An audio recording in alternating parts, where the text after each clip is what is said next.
संसार में ऐसा देखा जाता है कि जब मनुष्य के पास धन बल, जन बल आदि की वृद्धि हो जाती है तो वह न्याय अन्याय को भूलकर संसार की बहुत सारी संपत्तियों को हड़पना चाहता है और घमंडी हो जाता है। उस समय वह यह सिद्धांत बना लेता है कि जिसकी लाठी उसकी भैंस। वह समझता है कि जैसे बड़ी मछली छोटी मछली को खा जाती है, वैसे ही बलवान को निर्बलों से लाभ उठा लेना चाहिए। इसमें तो कोई संदेह नहीं है कि बड़ी मछली छोटी मछली को खा जाती है, किंतु यह पशुओं की नीति है, ये पशु न्याय है, ये मनुष्य की नीति नहीं है, ये मनुष्य का चरित्र नहीं है, ये घटिया लोगों का चरित्र है। अपने जीवन में सफल होने पर अभिमान अहंकार नहीं करना चाहिए, नम्रतापूर्वक अच्छे कार्यों में मन लगाना चाहिए। पावन वेद में सावधान किया गया है कि मनुष्य सफल होने पर अपने आचरण को ठीक रखें, विनम्र बने रहें। मनुष्य के लिए सहृदयम सामनस्यम अविद्वेषम कृणोमि वह। भगवान कहते हैं कि हे मनुष्य, तुमको हम सहृदय सहानुभूति वाला और द्वेष रहित बनाते हैं। मनुष्य के निर्माण का उद्देश्य है कि हम सहृदय रहें, विशाल हृदय वाले रहें, द्वेष न करें। वेद का एक मंत्र है, ओम स्वधया परिहिता श्रद्धया परियूढ़ा दीक्षया गुप्ता यज्ञे प्रतिष्ठिता लोको निधनम। अथर्ववेद।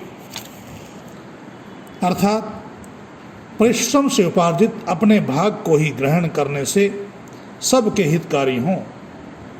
अपनी स्वधा से, अपने परिश्रम से जो प्राप्त हो उससे संतुष्ट रहें और दूसरों का भी ध्यान रखें।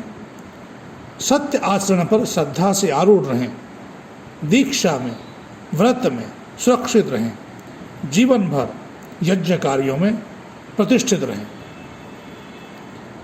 मंत्र में 4 महत्वपूर्ण कर्तव्यों की ओर मानव समाज का ध्यान खींचकर जीवन को सुखी बनाने के लिए मृत्यु पर्यंत उन पर आचरण का परामर्श दिया है परमात्मा ने।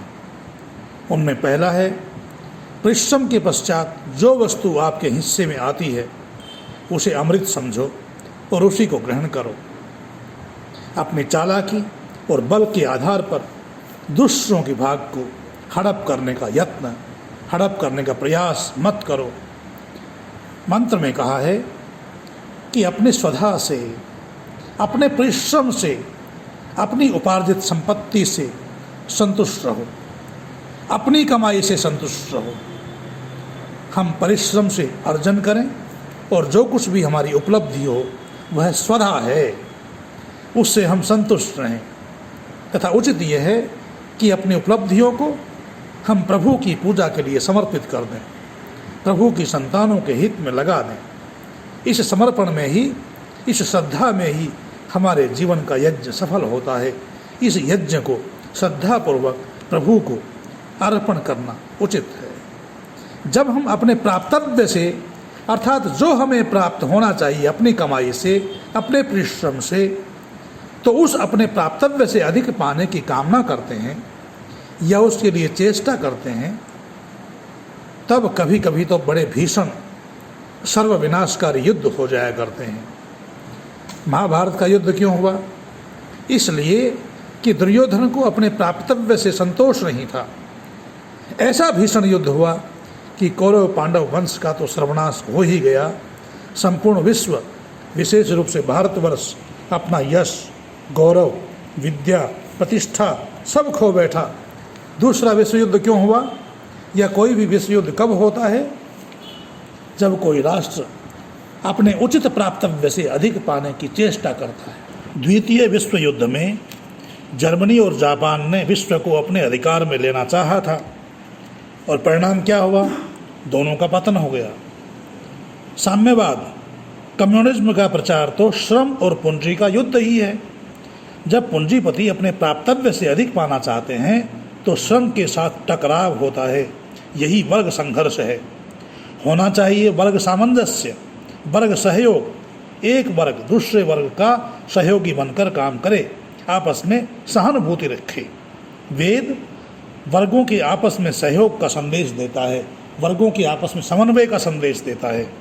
मंत्र में ये कहा गया है कि मनुष्य अपने प्राप्तव्य में संतुष्ट होकर दीक्षा पूर्वक श्रद्धा के साथ संसार के कल्याण यज्ञ में अपने आप को लगावे, अपने प्राप्तव्य की आहुति देवे।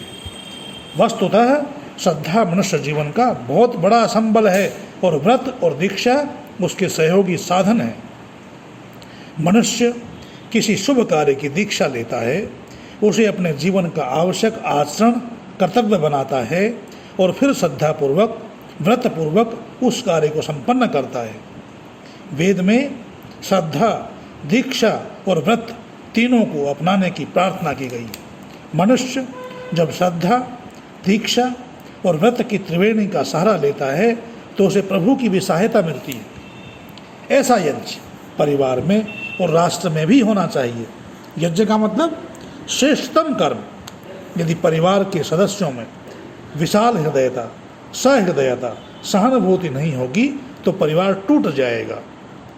एक व्यक्ति भी स्वार्थी बनकर परिवार के स्नेह सूत्र को तोड़ देता है। इसी तरह राष्ट्र में जब कोई वर्ग स्वार्थी हो जाता है तो राष्ट्र बिखर जाता है। विश्व में भी यदि कोई देश, कोई राष्ट्र उचित से अधिक की कामना करता है तो विश्व के राष्ट्र संघ में बिखराव आ जाता है। अतः श्रद्धापूर्वक मनुष्य को अपने प्राप्तव्य से संतुष्ट होकर परिवार, राष्ट्र, विश्व के हित में अपना जीवन लगाना चाहिए। श्रद्धापूर्वक अपने कर्तव्य की पूर्ति के लिए व्रत ले और संसार के कल्याण की दीक्षा लेकर जीवन का समर्पण कर दे। संसार के कल्याण में जीवन अर्पित कर देना जीवन को यज्ञमय बनाना है। यज्ञ में घी, मीठा, मेवे, भात, सामग्री आदि आदि अच्छी वस्तुएं डाली जाती हैं। वे अग्नि में पड़कर स्वयं समाप्त हो जाती हैं किंतु संसार का कल्याण कर जाती हैं। इसी प्रकार यदि हम अपने जीवन की उपलब्धियों को संसार के हित में लगा देने का संकल्प लें, बुद्धिजीवी ब्राह्मण अपनी विद्या से संसार का कल्याण करें, व्यवसायी अपने व्यवसाय से, उद्योगों आदि से, कृषि कार्यों से संसार का कल्याण करें, शूरवीर, क्षत्रिय और श्रमजीवी भी अपने जीवन को संसार के कल्याण में लगा दें तो ये जीवन यज्ञमय बन जाता है। मंत्र में कहा गया है कि सारा जीवन हम संसार का कल्याण करते रहें, यही जीवन की सफलता है। ऐसा जीवन यज्ञमय जीवन है, सुंदर जीवन है। आप सभी से निवेदन है कि चैनल को सब्सक्राइब कर लें ताकि आपको नए नए ज्ञानवर्धक वीडियो प्राप्त होते रहें। इति ओम शम।